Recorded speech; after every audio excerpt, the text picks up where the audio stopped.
Welcome to Silent and Taylees. I hope you enjoy this story. Now, let's begin. When the kidnappers came to take my sister, I turned and ran. Because in my past life, when I saw her being taken, I jumped onto a three-wheeled cart nearby. I risked everything and crashed straight into the kidnapper. He fell, and my sister broke free. She ran to me and climbed onto the cart. But she was scared they would chase us. So she pushed me off. That day, I was taken instead. And from then on, my life turned into a nightmare.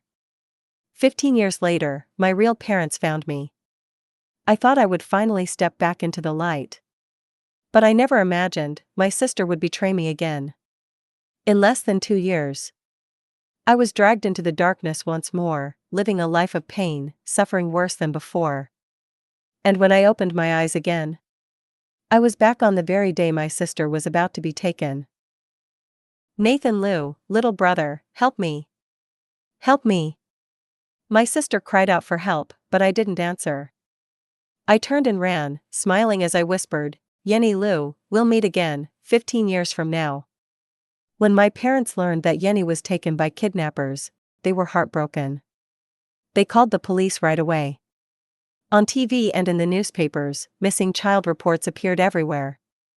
But still, there was no news. Just like in my past life, my parents finally chose to adopt another child. So they took me to the orphanage. They looked around for a long time, but still couldn't find the right one. At that moment, Director Wong walked over and said to my parents, "We have a polite and obedient boy. He's also smart. You may want to meet him." My mother, already tired after so many days of searching, agreed to take a look. When the boy stepped out, I froze. It was Jason Fong. He also seemed startled the moment his eyes met mine. The polite smile on his face quickly turned into surprise. But only for a second. He lowered his head and greeted softly, "Hello, everyone." My mother nodded and began asking him questions. Jason answered each one fluently and politely. In just a short conversation, I could see, my mother already liked him. Even my father's face showed clear approval. But in that moment, Jason's future was in my hands.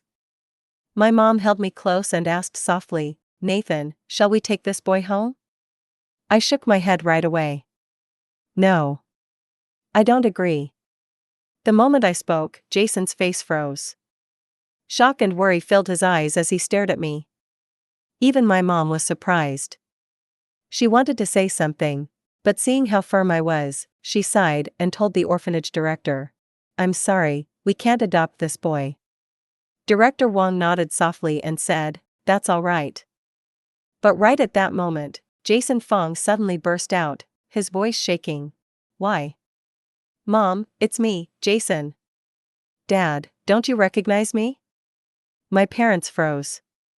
Before they could react, Jason rushed forward and wrapped his arms around my mom, tears streaming down his face as if he was afraid she would disappear the very next second. "Mom, I've been waiting for you and Dad for so long. Please, take me home. I don't want to stay here another day."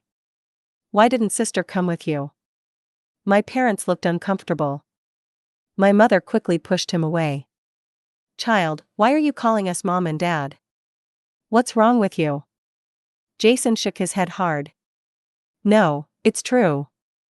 In my past life, you were the one who took me home." But no one understood what he meant, except me. And at that moment, my parents' faces completely changed. Director Wong frowned and snapped, "What's wrong with this boy today? Has he lost his mind?" My father shouted angrily, "Enough. We're leaving." In their eyes, Jason looked like nothing but a crazy kid. As my family was about to leave, I suddenly stopped. In the corner of the orphanage yard, a little girl was being bullied by 3 boys. When I saw her face clearly, my heart dropped. "Anna. I finally found you." Memories of my past life came flooding back. Back then, when I was betrayed by my sister and forced to wander the streets, it was Anna who reached out her hand to help me. Even though her own life was hard, she still shared with me a piece of bread and a place to hide from the rain. She always smiled, pretending to be strong just to comfort me. But because she helped me, Anna was dragged into trouble, and in the end, she died in pain and loneliness. That regret has never left my heart. And now, heaven has given me a second chance. I will never let that tragedy happen again. When I told my parents I wanted to take Anna Zhao home, they were confused. But I didn't care. I was determined to bring her with me. When Anna walked into the living room, filled with bright lights and luxury, she looked nervous and shy. In a soft voice, she asked, Why do you want to adopt me?" I smiled gently and whispered, "Because this time, it's our turn to live a good life." At first, my parents were strongly against me bringing Anna home. But soon, their attitude changed completely. I was the only one who knew how smart Anna really was. After just 3 piano lessons, she could play an entire song from memory.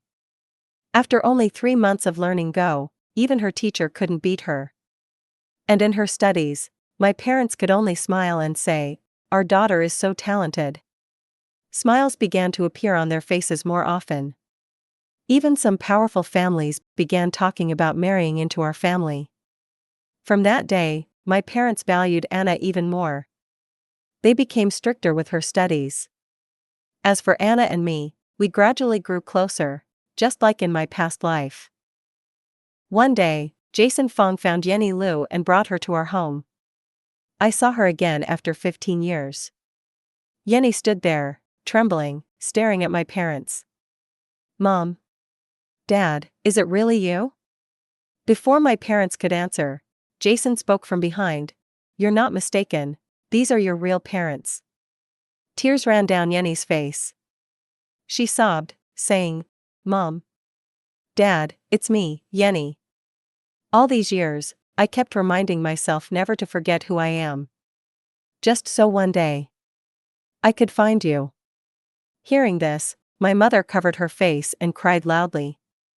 Even my father, usually so strong, couldn't hold back his tears. Soon, the whole living room was filled with the sound of crying. I stood there, wondering if I should pretend to hug my sister and cry too. But no matter how hard I tried, not a single tear came. After the crying calmed down, Yenny finally noticed me. I smiled politely at her. Yenny just nodded, then seemed to remember something.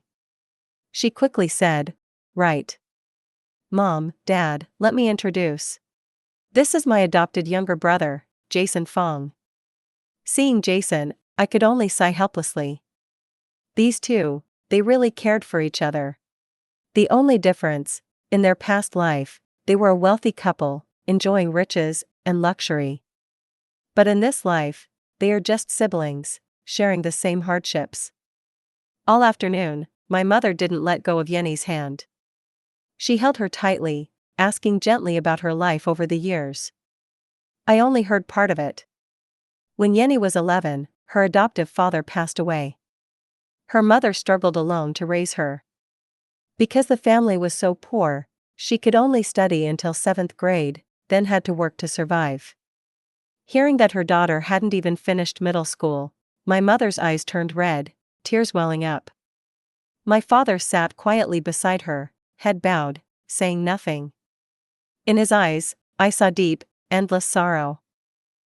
Just then, Anna came back. "Mom. Dad, why are you sitting here? Do we have guests?" My mother quickly stood up and rushed toward Anna, her voice full of worry. "Have you eaten? Are you hungry? Do you want me to make some food for you?" In that moment, my mother unconsciously kept her distance from Yenny. All her attention went straight to Anna. "Mom, I've already eaten." Anna's eyes stopped on the 2 people sitting on the sofa. "And who are these 2? My mother froze, her face tense. She didn't know how to answer and looked at my father. My father moved his lips, looking from Yenny Liu to Jason Fong, and finally forced out, "They are distant relatives." Hearing this, A flicker of guilt appeared on my mother's face, but also a trace of relief. Anna nodded politely to them. But Jenny stayed cold and silent, not saying a word. She seemed exhausted from the journey, so she didn't linger and quickly returned to her room. At that moment, the atmosphere in the living room became more tense than ever. My father looked at Jenny with guilt in his eyes and explained, his voice heavy. I'm sorry, but Anna has an important performance next week. I don't want to affect her mood. After it's over, I'll tell her the truth. My mother added softly, her eyes full of hope. That's right, Jenny, you're not upset with us, are you? Jenny shook her head gently and gave a soft smile. Of course not. I understand. Hearing that, my mother seemed to let go of the weight. Relief spread across her face. Deep down, I could only laugh at my mother's innocence. She didn't know, losing your parents' love to a stranger for 15 years is not something you can forget so easily. The next morning at the breakfast table, Anna, always so sensitive, quickly noticed the hostility on Jenny's face. She frowned slightly, confused, not knowing what was going on.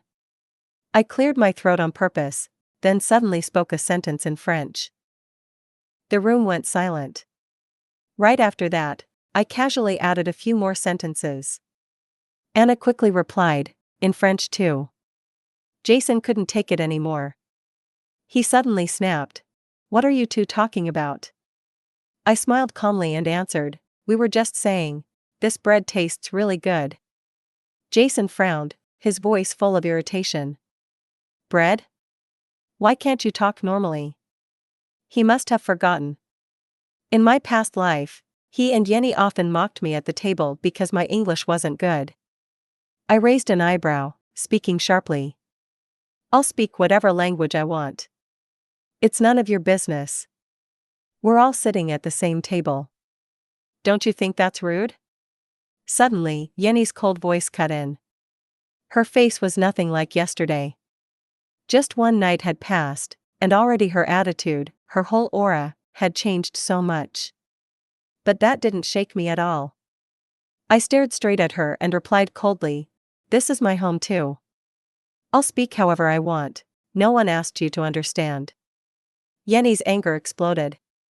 She slammed her hand hard on the table.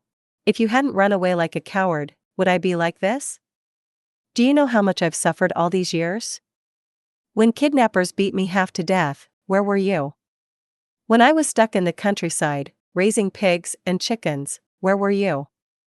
When I dropped out of school, picking up trash just to survive, where were you? Jenny's screams grew louder, filling the room. Spit flew with every word. I frowned, showing clear disgust, and slowly wiped my face with a tissue. That simple gesture only made her angrier. Her red eyes glared at me like she wanted to swallow me whole. Her shouting drew my parents' attention. My mother rushed in, worried. What's happening? Are you two fighting? I answered calmly, my voice steady. It's nothing, Mom. We're just talking. My mother looked at Jenny, her voice trembling. Jenny, you didn't say anything too harsh, did you? Jenny snapped back in anger. Mom, tell me, who is really your daughter? Can't I even speak the truth? My mother froze, her lips trembling, unable to form a word. After a few seconds, she quickly turned to Anna and explained, Anna, I'm sorry. I never meant to hide it from you. Please don't be angry. In our hearts, you will always be our dearest daughter. That sentence was like a knife, stabbing straight into Jenny's heart. She froze, her expression shifting from shock to deep disappointment. Anna quickly said, Mom, I'm fine. Please take care of Jenny first. She doesn't look well. At that moment, everyone could see, Jenny looked ready to blow up. I exchanged a glance with Anna. Without another word, we made an excuse to practice and slipped out of the living room as fast as we could. As soon as Anna left, Jenny spoke calmly but coldly. Mom. Dad, when will you make her leave? My mother froze, unsure how to react. Make who leave, you mean? Jenny continued, her tone sharp. I mean Anna. I'm your real daughter. Now that I'm back, shouldn't the outsider be sent away quickly? My father looked shocked. You mean, you want to kick Anna out of the house? Yes. Yenny said, her voice cold. No, my mother quickly refused. Yenny shouted angrily, am I not your real daughter? I suffered all these years, never cared for or loved by you. I worked so hard to come back, and now I still have to see this fake daughter. Mom, have you ever thought about me? My mother frowned, clearly uncomfortable. Yenny, I know you've had a hard life.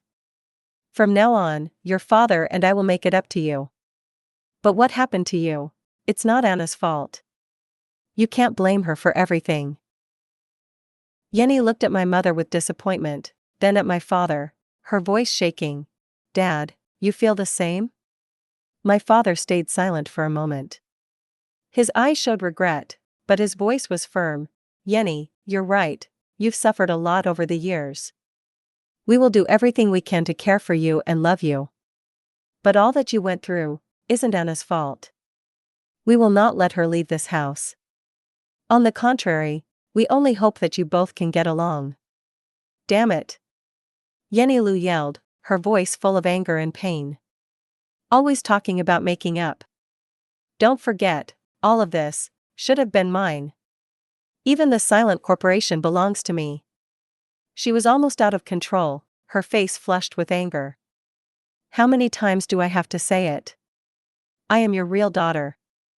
Her scream filled the living room, shocking everyone. In her fury, Yenny suddenly flipped the dining table, sending plates and bowls crashing to the floor. The sound made the tense atmosphere even heavier. After that day, an invisible gap had formed between my parents and Yenny. Both sides avoided each other, neither willing to back down. One side insisted Anna had to leave. The other absolutely refused. In my eyes, Yenny was far too confident, just because she was their real daughter. But so what? Anna had brought so much pride to my parents, earning them respect from many people. Now, they were supposed to give up a talented pianist, trained since childhood, to choose a real daughter who had dropped out of school and survived by picking up trash? That was impossible. 2 days later, my father went to Yenny. In the living room, he spoke gently. I want to hire some tutors to help you study. Later, I'll arrange for you to study abroad. Hearing this, Yenny's face darkened, her voice full of anger. You're trying to get rid of me, aren't you? My father looked surprised, not understanding why his daughter would think that. Of course not, Yenny. You didn't have a chance to study before, but now it's different. You're still young. You should learn more, broaden your horizons, and nurture your mind, only then can your life truly get better. Suddenly, Yenny shouted. Why do I need to broaden my mind or study abroad? I can work with you, Dad. Just teach me how to manage the silent corporation, that's enough. The room went quiet. All you could hear was the pounding of hearts, along with Yenny's stubbornness and ambition. My father was stunned by her words, speechless. I sat beside him and couldn't help but say, Sis, Dad's health hasn't been good these past 2 years. He already gave me the main control of the silent corporation. Hearing that, Yenny's face immediately turned pale. What? How can this be? I'm the eldest daughter of this family. The silent corporation should be mine. I sneered and replied calmly, eldest daughter or not, the silent corporation still belongs to Dad. It's not your turn to decide anything yet. Yenny clenched her teeth, shouting angrily. I said it's mine, so it's mine. You owe me all of this. You have to make it up to me. My father couldn't hold back his laughter. You? A girl who didn't even finish middle school? And you think you can manage a giant corporation? What a ridiculous dream. If you want to work at Silent, at least be like your brother, graduate from a top school like Stanford. But you? You dropped out in 7th grade. By the time you get into Stanford, the grass will already be growing on my grave. Yenny's eyes turned red with anger and humiliation. She shouted, her voice shaking, "I'm your real daughter. You're the ones who lost me, and now you treat me like trash just because I didn't finish school. Meanwhile, that piano girl you picked up from an orphanage gets all your love and attention. Every day, you spoil her, praise her. I wonder if you've grown old and lost your minds." Right after those words, my father slapped Yenny Lu hard across the face. The sound cracked through the living room. She froze, her eyes filled with shock and bitterness. Her hand trembled as she held her cheek, tears streaming down her face. You'll regret this," she cried, then ran out of the room. From that day, the bond between Yenny and my parents was broken, cold and beyond repair. At the same time, Anna's first concert after coming back was about to begin. My parents had no mood left to care about Yenny anymore. That Sunday afternoon, they dressed up early, ready to go with me to the concert hall. Yenny locked herself in her room, refusing to step out. However, Jason wore his best clothes and happily joined us. By the time we arrived, the hall was already packed with people. Anna had saved us seats right in the front row. Of course, everyone except Jason. He sat behind us, his teeth clenched, his eyes burning with anger. One dark thought filled his mind: this wretched family. Nathan, and that girl Anna. I will make you all pay. Anna's piano began to play. Each note carried a strange magic, turning the noisy hall completely silent. Everyone was drawn into the music. Their breathing slowed, their hearts beating with every key she touched. In a dark corner, Yenny's fists tightened, her gaze cold and furious. "Anna, you didn't just steal the love of my parents. Even the glory that should have been mine, you snatched it away too." Anna's performance came to an end. The applause was like thunder, rolling on and on. People stood up, calling her name, as if they wanted to lift her to the sky. We went backstage to congratulate her. But before we could enter, reporters had already surrounded her. Camera flashes burst nonstop. My father frowned as he glanced at Jason standing behind us. "Why are you here? The public still doesn't know about our family situation. If you show up now, it could harm Anna's reputation." Jason froze. "But I only wanted to say congratulations." Before he could finish, my parents had already rushed to Anna. I let out a cold smile, patting his shoulder. "My dear little brother, just wait here quietly. With all these reporters around, what if you get so nervous you end up wetting your pants?" His face turned pale, his lips trembling with anger. Inside, a fire of hatred was burning within him. In his past life, he was the heir of silent corporation. A man always above others, respected and praised by everyone. But now, he was left behind, hiding from the crowd like an outsider, abandoned and forgotten. He gritted his teeth. "Why? I was the one my parents loved most. If I can't have it, then none of you will." Jason had barely stepped back into the house when Yenny called him into her room. She crossed her arms, her voice full of mockery. "Jason Fong, did you enjoy Anna's performance today? Do you really think you're the young master here?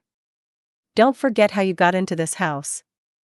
Without me, you'd still be a poor nobody, wandering the streets.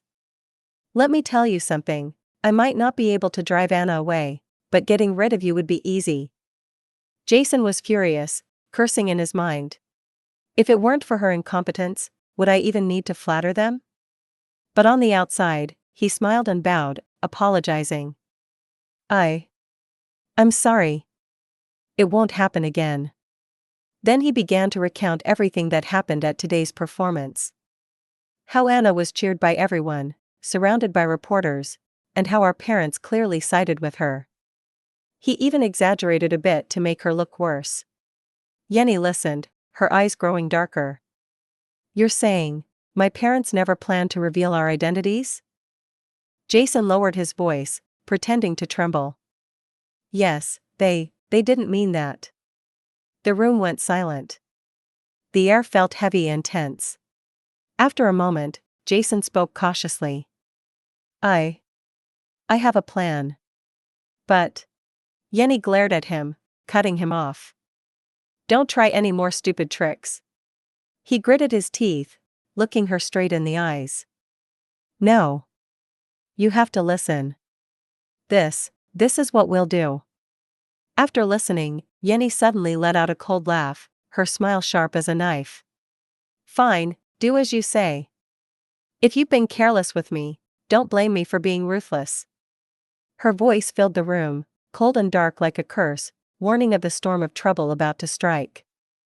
That weekend, I had to fly to Germany for work. My parents were busy with a TV interview. In the large house, only 3 people remained: Anna, Yenny Lou, and Jason. According to their plan, Yenny would lure Anna outside. Then Jason would act, setting up a scene to ruin Anna's reputation. Yenny believed that once it happened, our parents would be disappointed in Anna. She wanted to take Anna's place in their hearts. She dreamed of taking everything Anna had, her status, love, and glory.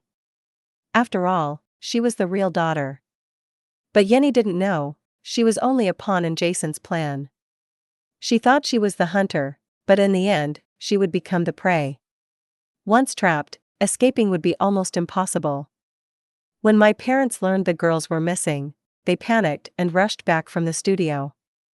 Not long after, we received a call from Jason. His voice was cold and threatening. Your 2 daughters are in my hands. Prepare 2 billion yuan immediately, or you'll never see them alive.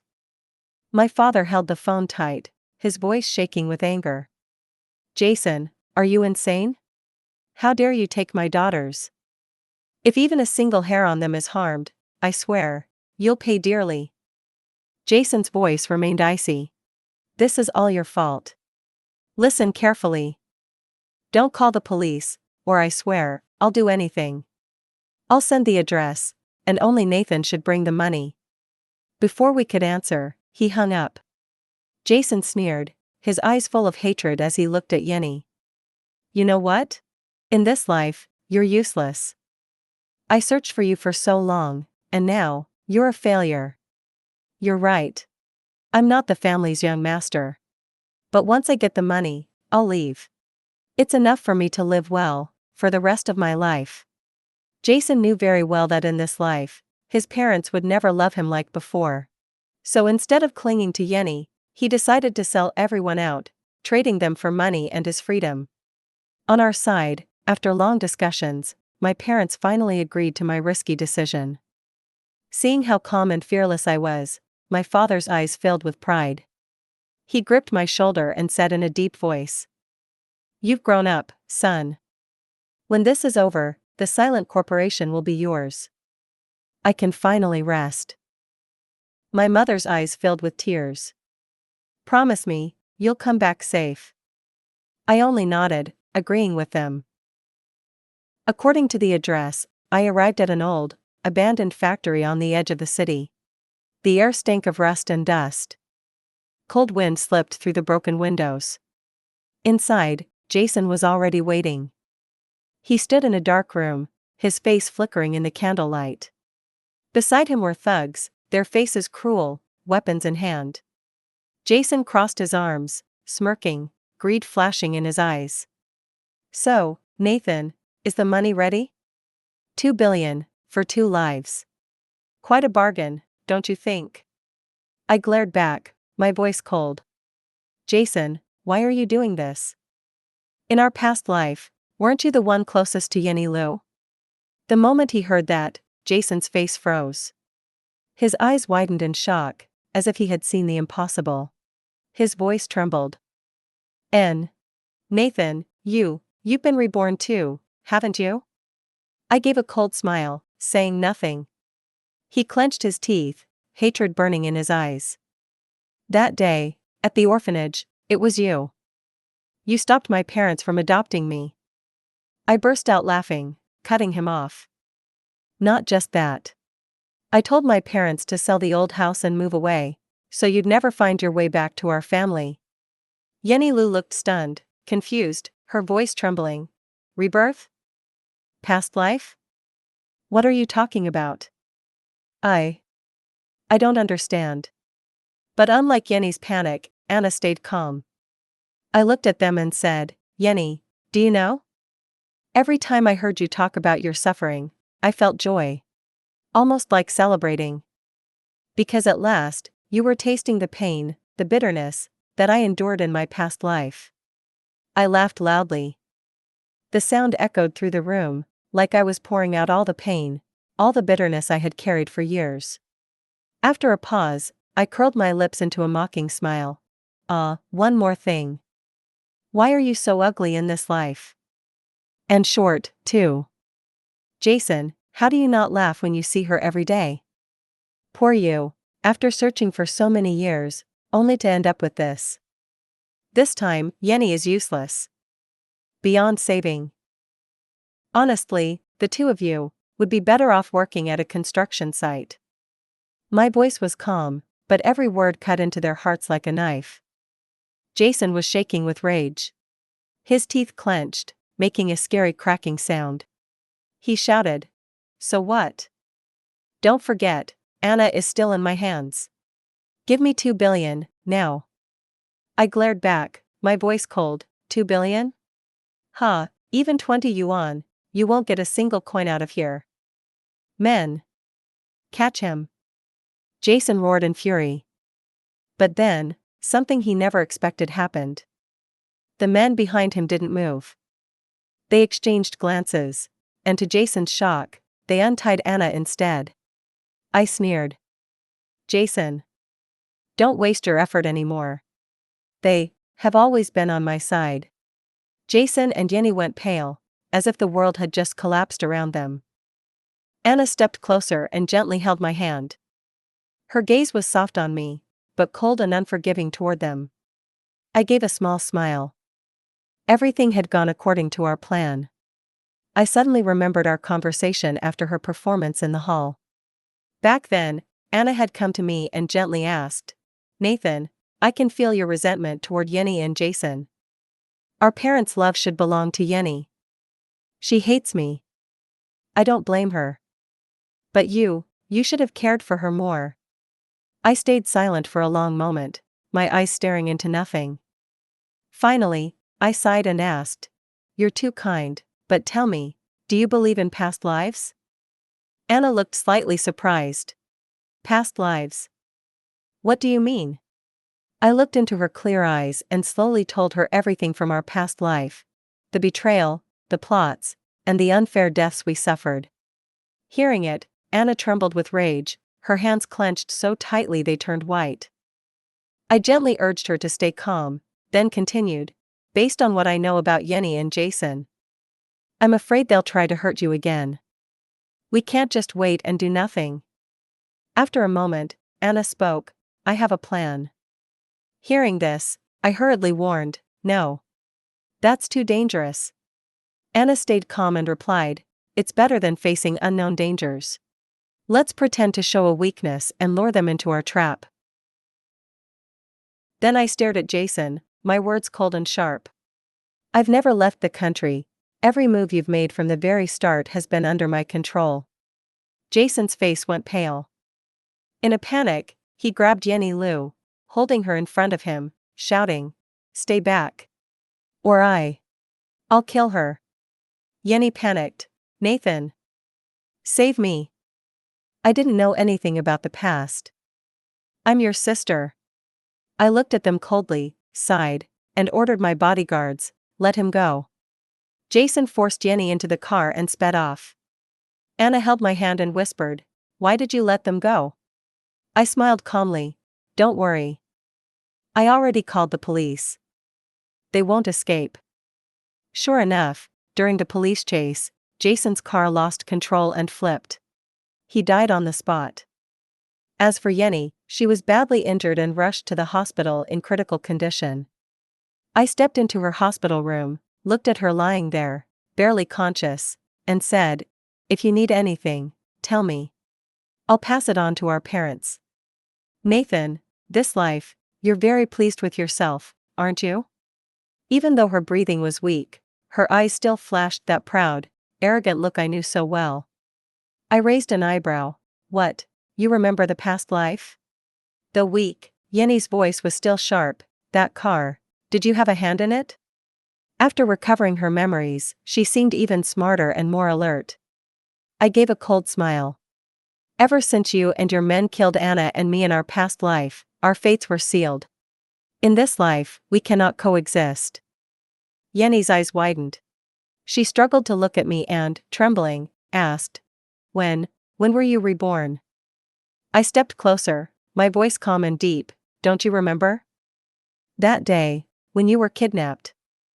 I told you we would meet again 15 years later. But it was too far away, maybe you didn't hear. I always knew where they took you, but I chose not to tell our parents. Hearing this, Yenny coughed up a mouthful of blood. Her eyes slowly lost their light. Not long after, she passed away.